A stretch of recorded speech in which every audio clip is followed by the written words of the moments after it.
আসসালামু আলাইকুম গাইজ। চলুন আজকে আমরা আপনাদেরকে আরেকটা নতুন টিউটোরিয়াল ভিডিও, সো এই ভিডিওগুলো হচ্ছে পুরনো, আপনারা অনেকে জানেন। সো আজকের ভিডিওতে আমরা আপনাদেরকে দেখাবো কীভাবে হচ্ছে এই ইউটিউবের সার্ভিস বা গুগলের সার্ভিসগুলো ডিলিট করতে হয়।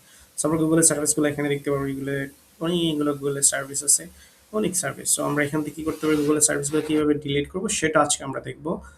এরকম একটা ইন্টারফেস আমাদের কম্পিউটারের স্ক্রিন, এরকম ইন্টারফেস যেটা দেখতেছেন সেটা হচ্ছে আমাদের মোবাইল ফোনেও সেম এরকম একটা ইন্টারফেস আসবে। সো আমরা যখন প্রোফাইল বাটনে ক্লিক করব, করার পর হচ্ছে কি ম্যানেজ ইওর গুগল অ্যাকাউন্ট আমরা ক্লিক করবো। ওকে, তারপর হচ্ছে আমরা কোথায় যাবো, manage your Google account click করার পর এরকম একটা ইন্টারফেস আসবে। দেন হচ্ছে আমরা স্ক্রল ডাউন করে হচ্ছে ডাটা অ্যান্ড প্রাইভেসিতে চলে যাবো ডিরেক্টলি।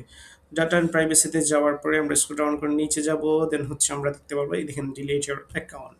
সো আমরা ডিলিটের অ্যাকাউন্টে ক্লিক করব, করার পর হচ্ছে এরকম একটা ইন্টারফেস আসবে। দেন হচ্ছে এই যে আমাদের যে সার্ভিসগুলো এখানে আছে সবগুলো এখানে শো করবে।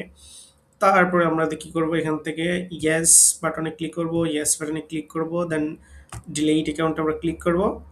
তারপর হচ্ছে কন্টিনিউতে ক্লিক করব। দেন হচ্ছে recover your account, no need. আপনি কি আপনার অ্যাকাউন্ট রিকভার করবেন? No need.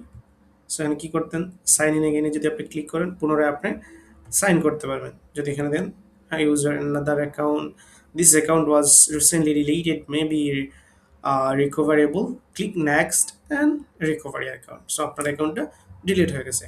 সো এই ছিল আজকের টিউটোরিয়াল। Thank you.